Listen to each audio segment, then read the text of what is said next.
It's time. Do the dance.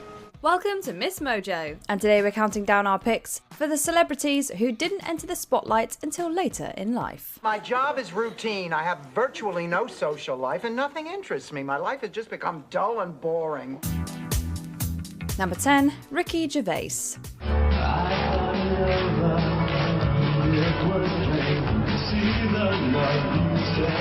He's been such a prolific comedian for so long that it's hard to imagine him doing anything else. However, Ricky Gervais once had a very different career goal in mind. His original aspiration was music, which led to him creating a new wave duo called Siona Dancing. Although they didn't top the charts, they encapsulated the 80s perfectly. After that fell through, he exited the limelight for a few years before pivoting to writing and comedy. People think I'm embarrassed about how I look then. No, I'm embarrassed about how I look now. By the time The Office premiered in 2001, he was 40. From there, he flourished and has since created other programs and hosted several prestigious events. He's even maintained a good attitude about his humble beginnings and isn't afraid to crack a joke at his own expense. And people say, oh, if you gave up beer and pizza, you'd live longer. But I only want to live longer to eat more pizza and drink more beer. Number 9, Ellen Albertini Dow. Pursuing acting post-retirement is a feat that not many can pull off. However, Albertini Dow was too busy working as a teacher to make time for the silver screen. Now, please, take a bite so that I can watch you enjoy. That's my favorite part. Oh, okay. Fittingly, she taught acting classes for several years before deciding to enter the business herself. She landed her first gig at 72, and she didn't stop there. By the time she took to the mic in 1998's The Wedding Singer, she was in her mid-80s. I said hip hop, I hip it to the hip hip hop. You don't stop the rock to the bang bang boogie. Say up jump the boogie to the rhythm of the boogie the beat. She even appeared in several prolific television shows, such as Seinfeld. She had a love for the craft, and she continued to perform until her death in 2013, at 101 years old. She's the ultimate proof that age doesn't have to be a barrier in the entertainment industry. How are the lessons going? Well, I think I'm starting to get the hang of it. Yeah, she's starting to scaring less and less people when she sings. Oh, Robbie, you're so funny. Number 8, Stan Lee. Even the most accomplished man in comics had a humble beginning. He started out at a lower level position at Timely Comics as a young man. Uh-oh. Somebody's been a bad lizard.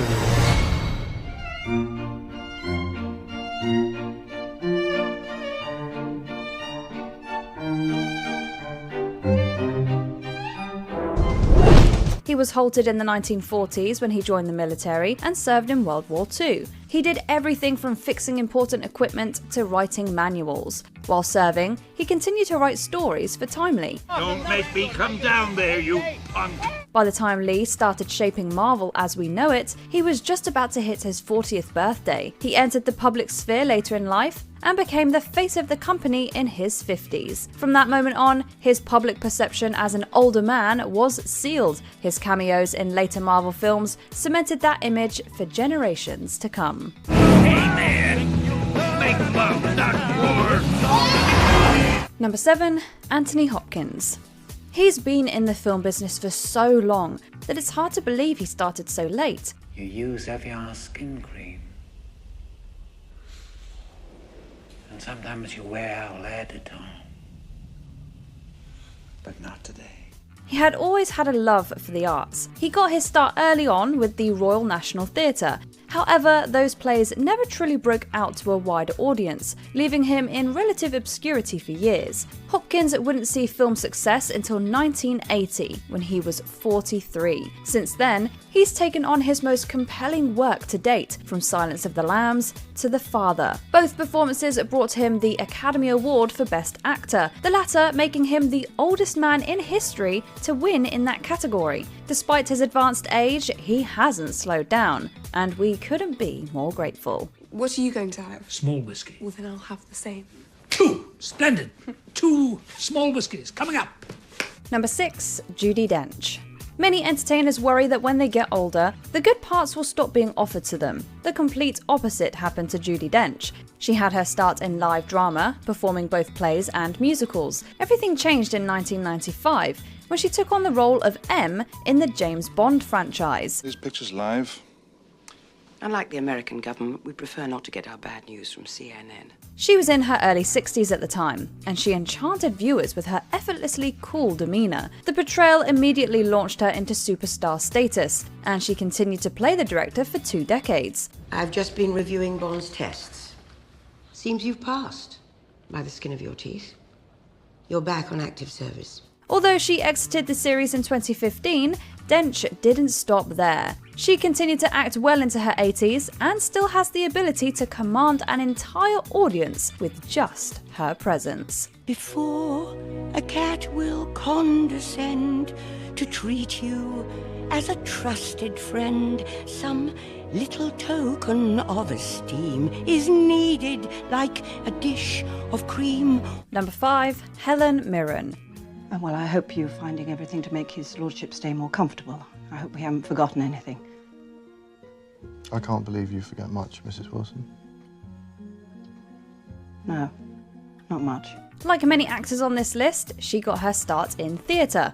Mirren first found slight fame on the stage, where she specialised in Shakespeare. She also lent her skills to a few filmed projects in the late 1960s as a younger woman. However, her breakout role came over a decade later, when she was already in her mid-30s. The toss between Birthall Church and George Clooney. I know which one I'd rather wake up looking at. Her star continued to grow as she branched out into television in the 90s, and she hit a new stride in the new millennium. She won her first Academy Award in 2007 when she was 61. Since then, she has taken on countless different genres and even played one of the most memorable characters in 2023's Barbie, just short of her 80th birthday. Not stereotypical Barbie, pretty. Note to the filmmakers, Margot Robbie is the wrong person to cast if you want to make this point. Number 4, Bea Arthur. Honey, I dreamt I gave birth to the most beautiful baby with an 8-foot stainless steel umbilical cord. She lived a whole life before she even thought about getting in front of a camera. Arthur didn't start out in the arts. She joined the Marine Corps Women's Division and served during World War II. Following the war, she tried her hand as a medical technician. However, she quickly lost passion for that and pivoted to performing. There is no fun in my life. Oh. Have you ever felt like you're stuck in a rut, going through the motions with no joy or pleasure or excitement? She was 49 when America first saw her as Maud in All in the Family. Her comedic prowess made them fall in love immediately. Her most lauded works soon followed, and she continued to make people laugh well into her 60s. She isn't the only Golden Girl to enter the limelight later in life. Co-star Estelle Getty didn't get her big break until she was 62. Sophia, your daughter is one of the most beautiful people I've ever met. Boy, you writers never stop using your imagination. Number 3, Patrick Stewart. Captain, what is your status? We are conducting energy output studies of the Macoria quasar.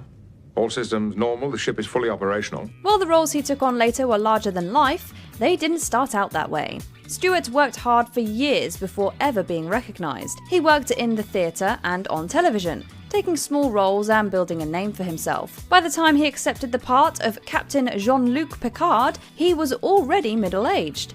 While he had reservations about science fiction, it catapulted him into superstardom. From there, he dropped his qualms and took on another sci-fi project in the 2000s, X-Men. When I was a boy, I discovered I had the power to control people's minds, make them think or do whatever I wanted.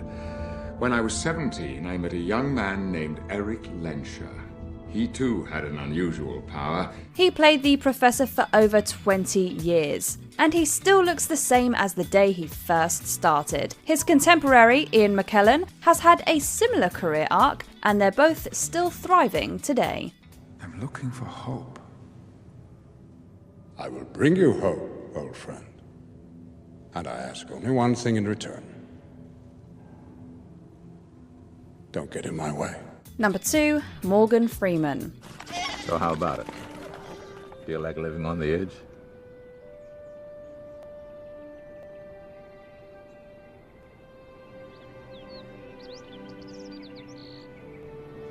Beautiful, isn't it?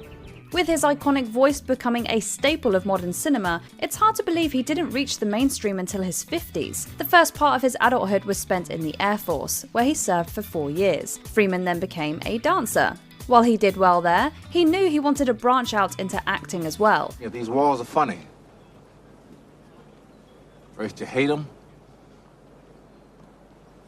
then you get used to them. He eventually found a role on The Electric Company, where he built up his reputation. He kept acting steadily until his work finally broke through to the general public. By the mid-1990s, Freeman was a household name.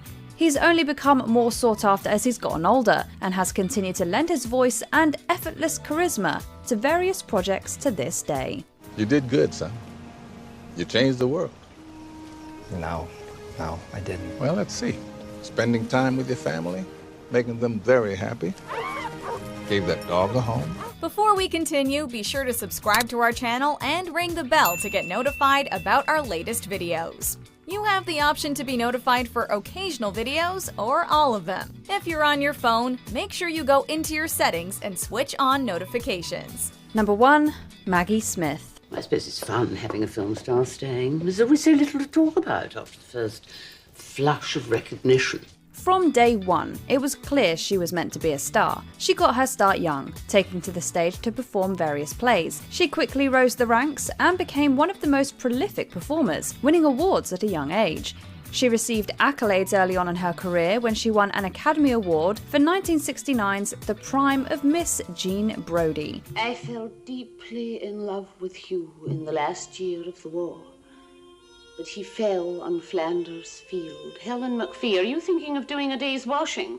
No, Miss Brodie. However, the characters she has taken on later in life have become what she's truly recognised for. Her work in the Harry Potter franchise alone has cemented her legacy across generations. She's proved that you can still teach an old dog new tricks, still taking on new movies, even as she's approaching her 90th birthday.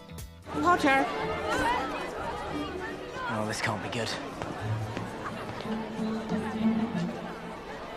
Enjoying ourselves, are we?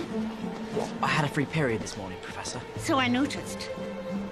I would think you would want to fill it with potions. Which celebrity's younger self surprised you the most? Let us know in the comments below.